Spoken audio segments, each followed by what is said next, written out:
Hello dear students, I'm Betsy Miss here, and in this video you're going to learn about chapter 3 of science, that is diversity in living things and their classification. In this lesson you're going to learn about the various types of plants, the various types of animals that are present on the earth, the variety features in them, the characteristics in them, how they are classified, and about the various habitats the animals and plants live in. So let us begin.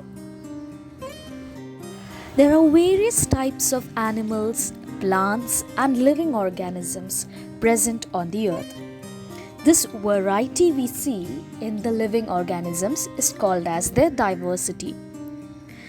The different types of living things have the ability to adjust themselves to the conditions in their surroundings. Whatever environment they live in, they are able to adjust to that environmental conditions. As you know, plants are having the ability to create their own food. These plants that make their own food with the help of sunlight are called autotrophic plants. Autotrophic means they make their own food. And the plants that use other plants for food are called heterotrophic plants. Yes, there are different types of plants present on the earth.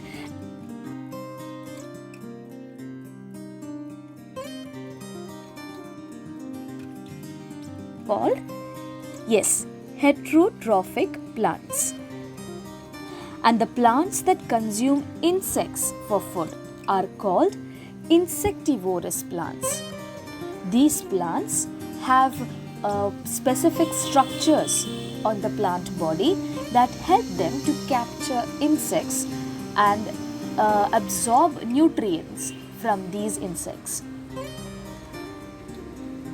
One could say that these are the different methods of nutrition used by plants. Since childhood, we have been learning about the structure of a plant. The structure of the plant can be generally divided into the stem, the root, the leaves, the flowers, the fruits, and the seeds.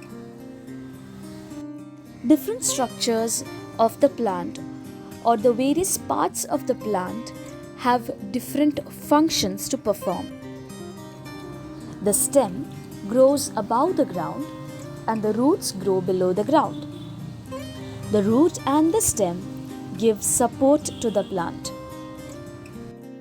The root has a strong hold on the soil and therefore the plant is able to stand steady and straight.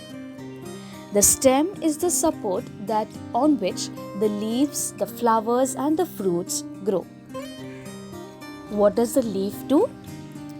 The leaf creates or makes food for the plant.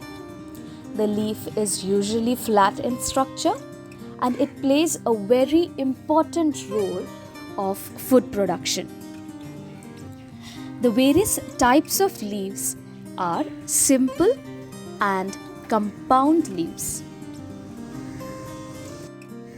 For reproduction, the plants bear flowers. It is the most attractive part of a plant. The attractive, colorful petals make sure the insects are attracted towards it and help in the process of reproduction. It is usually connected to the stem by a stalk, which may be sometimes long or short depending on the plant. And a flower has a typical color and a shape. These flowers, after reproduction, transform into fruits. Fruits contain one or more seeds. Fruits are of various shapes, sizes, colors and taste, depending once again on the plant. Fun fact, the pods of beans and peas are actually fruits. Though we consider it as a vegetable, they are actually fruits of a plant. And ultimately, the seeds which are produced from the fruits give rise to a new plant. Roots are also of different types. There is taproot and then there is fibrous root. Taproot is a root in which there is a primary root, and then from it small little branches come out which are called as secondary roots. Whereas in case of fibrous root, the root is more hair-like in structure and there is no main root from which the branches are arising. The example of taproot system is the hibiscus plant and the banyan plant. And the examples for a plant having fibrous root is the onion plant and various types of grasses. Fun fact: the carrot and radish are actually roots. They are also examples of a tap root. These carrot and radish are used for storing food. On the basis of difference in shape and height of the plant, they are classified as herbs, shrubs, and trees. We need this categorization of plants and other animals and living organisms because it becomes easier for studying this diversity in plants. And it is convenient for us to find the similarities in each groups, the differences in their structure, their organs, and other characteristics.